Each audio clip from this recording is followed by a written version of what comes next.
Assalamualaikum warahmatullahi wabarakatuh.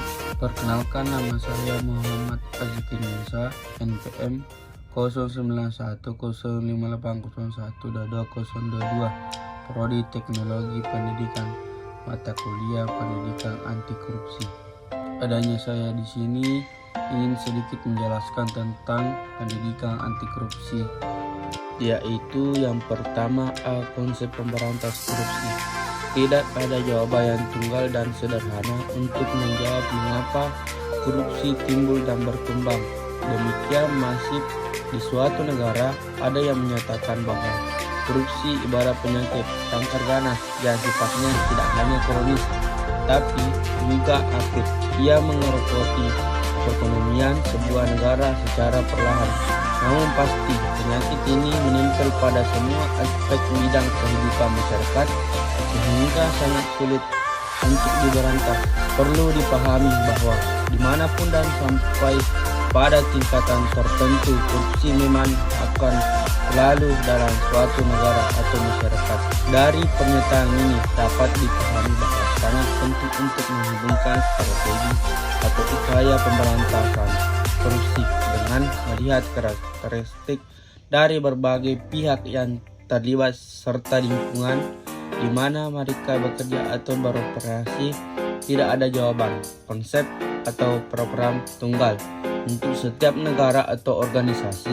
Ada begitu banyak strategi, cara atau upaya yang kesemuanya harus disesuaikan dengan konteks masyarakat maupun organisasi yang dituju.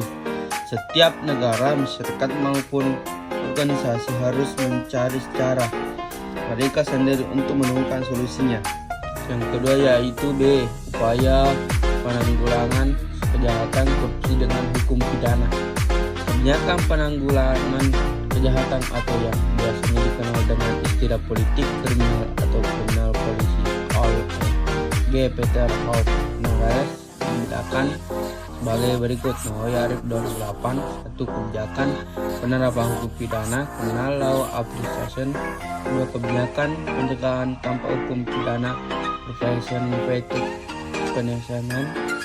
Tiga, kebijakan untuk mempengaruhi pandangan masyarakat mengenai kejahatan dan pemindahan lewat mass media expression, faith of environment and punishment, mass media atau media lainnya seperti penyuluhan, pendidikan dan lain-lain.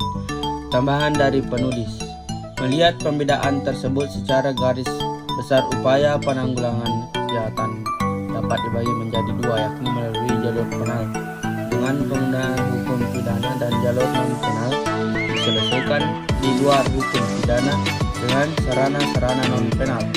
Secara kasar menurut Nawawi Arif, upaya penanggulangan kejahatan melalui jalur penal lebih diberatkan pada sifat represif, penumpasan, penindasan, pemberantasan pada kejahatan terjadi, sedangkan jalur non penal lebih menitik beratkan pada sifat preventif, pencegahan.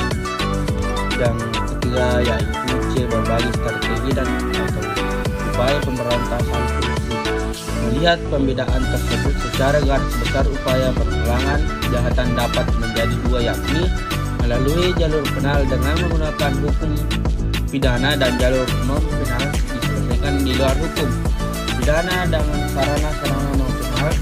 Secara kasar menurut Nawawi Arif, upaya penanggulangan kejahatan melalui jalur penal lebih menitikberatkan pada sifat represif, penumpasan, penindasan, pemberantasan sesudah kejahatan terjadi, sedangkan jalur non penal lebih menitik pada sifat preventif, pencegahan. Dikatakan secara kasar karena tindakan represif juga dilihat sebagai tindakan preventif dalam arti luas. Nawawi Arif 2008. Sifat preventif memang bukan menjadi fokus kerja aparat penegak hukum, namun untuk mencegah korupsi, sifat ini dapat ditemui dalam salah satu tugas dari Komisi Pemberantasan Korupsi, dan demikian diikuti bidang pencegahan yang dalam terdapat Direktorat Pendidikan dan Pelayanan Masyarakat.